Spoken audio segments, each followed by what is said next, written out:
سورہ کہف کے بارے میں آپ کے علم میں ہوگا کہ اس کا مرکزی نقطہ جس کے بنا پر کہ نبی اکرم صلی اللہ علیہ وسلم نے اسے فتنہ دجال سے حفاظت کا ذریعہ قرار دیا ہے، وہ مرکزی نقطہ یہ ہے کہ اس دنیا میں جو زیبائشیں، آرائشیں، رونقیں، چمک دمک دنیا میں اللہ نے پیدا کی ہیں، یہ در حقیقت انسان کی آزمائش کے لیے کہ ایک اللہ کا حسن ازلی ہے، لیکن اس حسن ازلی کا انسان کو مشاہدہ ہو سکتا ہے صرف دل کی آنکھ سے، اور ایک دنیا کا یہ حسن ظاہری ہے، یہ چمک دمک ہے، یہ رونقیں ہیں، یہ چیزیں وہ ہیں کہ جو انسان کو اپنی آنکھوں سے نظر آتی ہیں۔ اب امتحان یہی ہے کہ رخ روشن کے آگے شمع رکھ کر وہ یہ کہتے ہیں ادھر جاتا ہے دیکھیں یا ادھر پروانہ آتا ہے، انسان آیا ہم سے محبت کرتا ہے یا دنیا سے محبت کرتا ہے؟ یہ دنیا جو ہے در حقیقت ایک سراب ہے، اس کی حقیقت کوئی نہیں، اس کی ساری چمک دمک عارضی ہے، صرف دکھاوے کی ہے، نظر کو خیرہ کرتی ہے چمک تہذیب حاضر کی، یہ صناعی مگر جھوٹے نگوں کی ریزہ کاری ہے۔ دجل کسے کہتے ہیں؟ دجل فریب، کسی شے کی اصل حقیقت کے اوپر کوئی پردہ ڈال دینا، اس کی حقیقت کچھ اور دکھا دینا جبکہ اس کی اصل حقیقت کچھ اور۔ تو یہ دنیا جو ہے اس حقیقت کے اعتبار سے سب سے بڑے دجل اور فریب کا مظہر ہے کہ انسان کو اللہ سے ہٹا کر اپنی طرف متوجہ کر دیتی ہے۔ یہی وجہ ہے کہ آپ کو معلوم ہے جب ہم نماز میں کھڑے ہوتے ہیں تو اس کا افتتاح کرتے ہیں انی وجہت وجہی للذی فطر السماوات والارض حنیفا وما انا من المشرکین، میں نے ہر چہار طرف سے اپنی توجہات کو منقطع کر کے اپنی پوری توجہ کو مرکوز کر دیا ہے اس ذات پر کہ جس نے آسمانوں اور زمین کو پیدا کیا۔ آسمانوں اور زمین سے اپنی توجہ ہٹا لی ہے اور توجہ اپنی منعطف کی ہے، مرکوز کی ہے اس ہستی پر جس نے کہ آسمان اور زمین کو پیدا کیا۔ اس حوالے سے اس سورہ مبارکہ کا جو پہلا رکوع ہے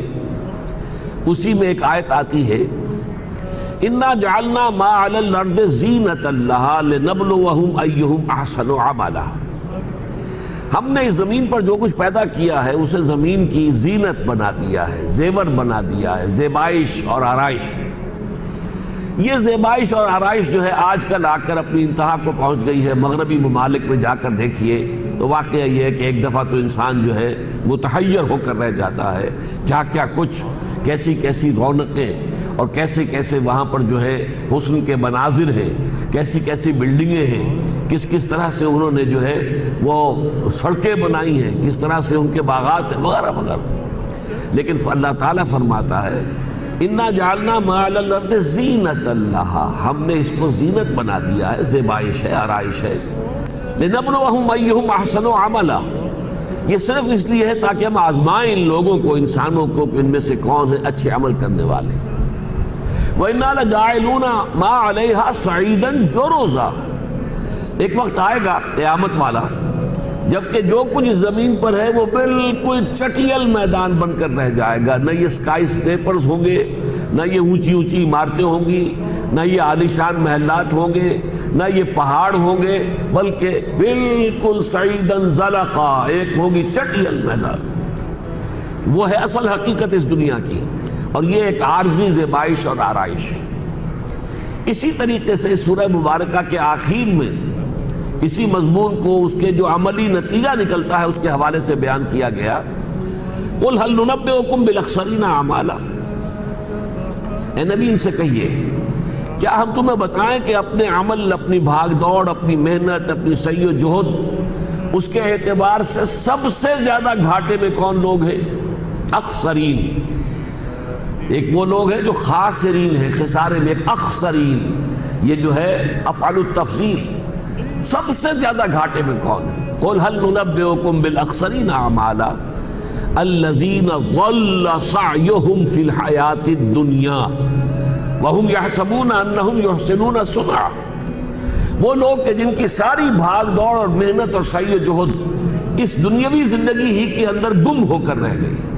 ان کا مطلوب، مقصود، محبوب یہ دنیا، اسی کے لیے بھاگ دوڑ، اسی کے لیے صبح سے شام تک محنت، اسی کے لیے جاگتے ہوئے کام کرنا، اسی کے لیے لیٹے ہوئے سوچتے رہنا، اسی کے پھر رات کو خواب دیکھنا، یہ گم ہو کر رہ گئے۔ جیسے اقبال نے کہا ہے کہ کافر کی یہ پہچان کہ آفاق میں گم ہے، اور مومن کی یہ پہچان کہ گم اس میں ہے آفاق۔ یہ اصل میں یوں سمجھیے کہ مرکزی مضمون بنتا ہے سورہ مبارکہ کا۔